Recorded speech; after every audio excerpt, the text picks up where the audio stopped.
اب اگر دیکھیں آپ کے سامنے نواز شریف نے فوج کے بارے میں کیا کہا، یا جو مریم نواز ہے انہوں نے کیا کیا، زرداری نے کیا کہا اینٹ سے اینٹ پہنچا دیں گے، نواز شریف نے ان کے نام باجوہ صاحب کا نام لے کے ان پہ بڑا جو ہے نا کرٹیسائز کیا، اور سب سے جو ایک بڑا مضحکہ خیز جو ایک الفاظ جنہوں نے کہے تھے وہ ہمارے ایاز صادق تھے، جنہوں نے کہا کہ وہ باجوہ صاحب آئے اور ان کی جو ٹانگیں کانپ رہی تھی، تو مطلب اور پسینے سے وہ شرابور تھے، مطلب یہ کیسا کتنا ایک مضحکہ خیز جملہ ہے، ایک ٹھٹھا اڑا رہا ہے۔ لیکن کبھی کسی نے یہ نہیں کہا، کسی پی ٹی آئی والے نے یہ نہیں کہا کہ یار آپ ان کے خلاف مقدمہ کریں، ان کے خلاف غداری کا مقدمہ کریں۔ پی ٹی آئی سمجھتی ہے کہ دیکھو یہ غداری کا لگانا، ان پہ مقدمے کرنا، یہ کوئی جو ہے نا یہ کوئی سیدھا رستہ نہیں ہے۔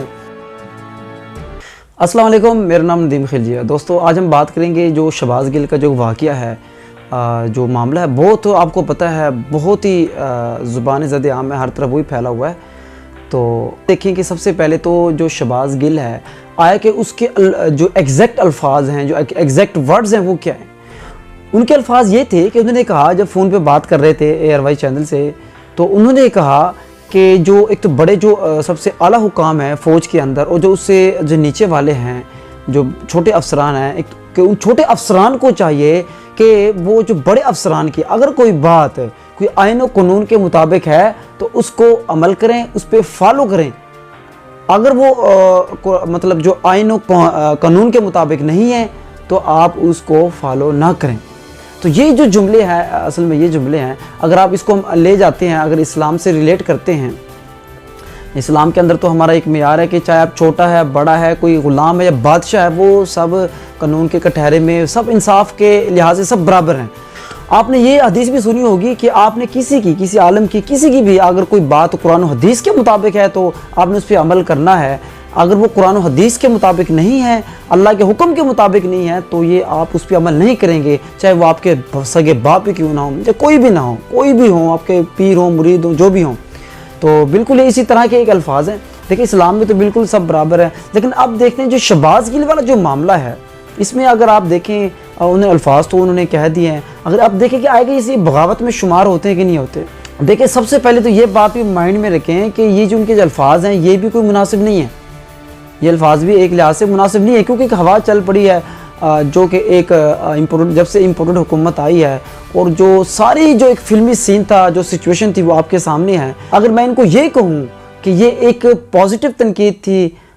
شاید، تو یہ کہنا بھی کسی حد تک درست ہوگا میرے خیال میں۔ بہرحال ایسے مواقع پہ یہ الفاظ نہیں کہنے چاہیے تھے، ان پہ جو بھی مقدمہ بنتا ہے آپ ضرور کریں۔ لیکن یہاں میرا اعتراض جو ہے، اب بلکہ بہت سے لوگ مجھے بھی کہتے ہیں کہ دیکھیں جی خلجی بھائی آپ تو جو ہے نا شہباز گل کے بارے میں پوسٹیں کر رہے ہیں، اب تو یہ تو دیکھیں عدلے کا بدلہ ہے، ٹٹ فار ٹیٹ ہے۔ آپ لوگوں نے بھی، مطلب پی ٹی آئی والوں نے بھی دیکھیں سب سے پہلے ان کے جو مخالفین پہ مقدمے کیے تھے، ان کو جیل میں ڈالا تھا، جیسے رانا ثناء اللہ ہے، بالکل ان کی بات درست ہے۔ اب رانا ثناء اللہ کو انہوں نے ڈالا، اور یقیناً جیسے وہ پتہ لگ رہا ہے کہ انہوں نے غلط ان کو ڈالا تھا، اور میرے خیال میں سب لوگوں نے اس کو غلط ہی کہا تھا، اس سے کیونکہ تحریک انصاف کو جو ایک انصاف والا امیج تھا وہ واقعی خراب ہوا ہے، کہ اگر آپ بغیر کسی ثبوت کے کسی کو ڈال دیں گے تو یقیناً آپ کی پارٹی میں، انصاف والی پارٹی میں جن کا نام انصاف ہے، اور جو دوسری جو پارٹی ہے ان میں کیا فرق رہ جائے گا۔ یہ بات تو بالکل درست ہے، اور اس واقعے نے پی ٹی آئی کا امیج بھی خراب کیا تھا، ہم مانتے ہیں اس وقت بھی ہم نے غلط کہا تھا۔ جب تک ثبوت نہ ہو تو کہنے کی کوئی ضرورت نہیں ہے۔ اب دیکھیں اب ان کے اوپر غداری کا مقدمہ درج ہو گیا ہے، اب سوال یہ ہے اب ہم نے انصاف سے کام لینا ہے۔ دیکھو میں تو کسی کو درست نہیں کہہ رہا، اگر کسی کے خلاف بھی ناجائز مقدمہ ہوتا ہے، کوئی بھی ہوتا ہے، یہ تو بہت بڑا مقدمہ ہے نا غداری کا، اگر کوئی چھوٹا موٹا مقدمہ بھی ہے وہ بھی نہیں ہونا چاہیے۔ اب اگر دیکھیں آپ کے سامنے نواز شریف نے فوج کے بارے میں کیا کہا، یا جو مریم نواز ہے انہوں نے کیا کیا، زرداری نے کیا کہا اینٹ سے اینٹ پہنچا دیں گے، نواز شریف نے ان کے نام باجوہ صاحب کا نام لے کے ان پہ بڑا جو ہے نا کرٹیسائز کیا، اور سب سے جو ایک بڑا مضحکہ خیز جو ایک الفاظ جنہوں نے کہے تھے وہ ہمارے ایاز صادق تھے، جنہوں نے کہا کہ وہ باجوہ صاحب آئے اور ان کی جو ٹانگیں کانپ رہی تھی، تو مطلب اور پسینے سے وہ شرابور تھے، مطلب یہ کیسا کتنا ایک مضحکہ خیز جملہ ہے، ایک ٹھٹھا اڑا رہا ہے۔ لیکن کبھی کسی نے یہ نہیں کہا، کسی پی ٹی آئی والے نے یہ نہیں کہا کہ یار آپ ان کے خلاف مقدمہ کریں، ان کے خلاف غداری کا مقدمہ کریں۔ پی ٹی آئی سمجھتی ہے کہ دیکھو یہ غداری کا لگانا، ان پہ مقدمے کرنا، یہ کوئی جو ہے نا